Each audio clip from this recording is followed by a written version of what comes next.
NSCI Worli dome मध्ये live music concert दरम्यान 28 वर्षीय तरुणाचा मृत्यू झालाय। वृषभ गांगुर्डे असं या तरुणाचं नाव आहे, तर मृत्यूचं कारण अद्यापही कळू शकलेलं नाही। मृत्यू झालेल्या तरुणानं मोठ्या प्रमाणात मद्यप्राशन केलेलं, ड्रग्ज सेवनाशी काही या तरुणाचा संबंध आहे का याचा तपास सध्या सुरू आहे। मुंबई पोलिसांनी कॉन्सर्टला परवानगी दिल्याची सूत्रांची माहिती आहे। अधिकची अपडेट या संदर्भात घेऊयात आमचे प्रतिनिधी कृष्णा सोनारवाडकर यांच्याकडून। कृष्णा, आपण पाहतोय लाईव्ह कॉन्सर्ट दरम्यान खरं तर ही घटना घडलेली आहे। याआधी देखील नेस्को सेंटरमध्ये असाच काहीसा प्रकार घडलेला होता आणि यामध्ये खरं तर ड्रग्जचं काही कनेक्शन आहे का, या संदर्भात काय अपडेट?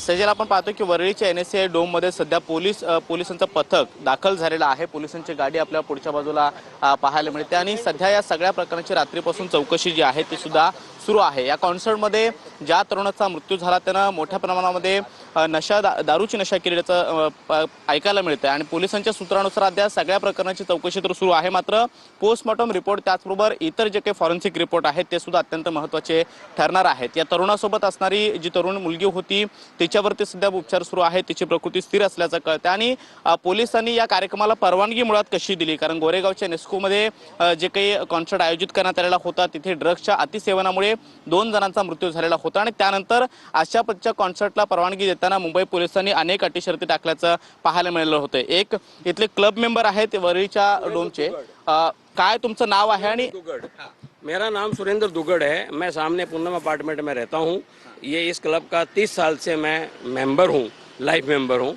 हमने ये जो इस तरीके के जो प्रोग्राम होते हैं उसके लिए मैनेजमेंट को बहुत बार चिताया है, मैनेजमेंट को बहुत बार बोला है, पर मैनेजमेंट इस बात को कभी ध्यान देता नहीं है। इसका जो सीने युग के जो ओनर हैं मजहर नडियाद वाला, जिन्होंने ये डोम करके इसको भाड़े पे लिया हुआ है, जो कि BMC का अपना एरिया है और भाड़े पे लिया हुआ है और उसको ये संचालित करते हैं।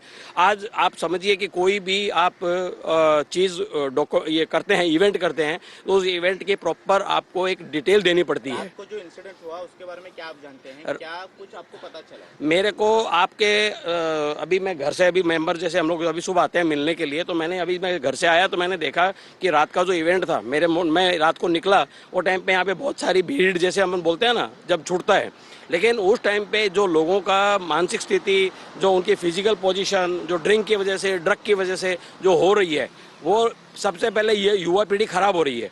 इस तरीके के प्रोग्राम में उनको जिस तरीके से लालायित किया जा रहा है या जिस तरीके से उनका एक्टिविटियाँ हो रही है, that is not permittable end tolerable even.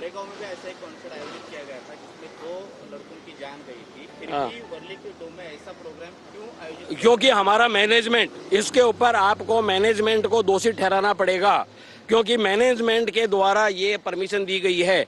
Management इसके लिए रिस्पॉन्सिबल है। पुलिस भी ऐसे प्रोग्राम को परमिशन देती है, पुलिस भी इस प्रोग्राम को परमिशन देती है। पुलिस पूरी जो भी प्रोग्राम को मैनेज देती है, यहाँ पे पुलिस का उस टाइम पे कोई प्रोटेक्शन होता नहीं है। अंदर कोई भी ड्रग या अंदर कोई भी लिकर अगर आप अलाउ करते हो तो उसका परमिशन किधर है?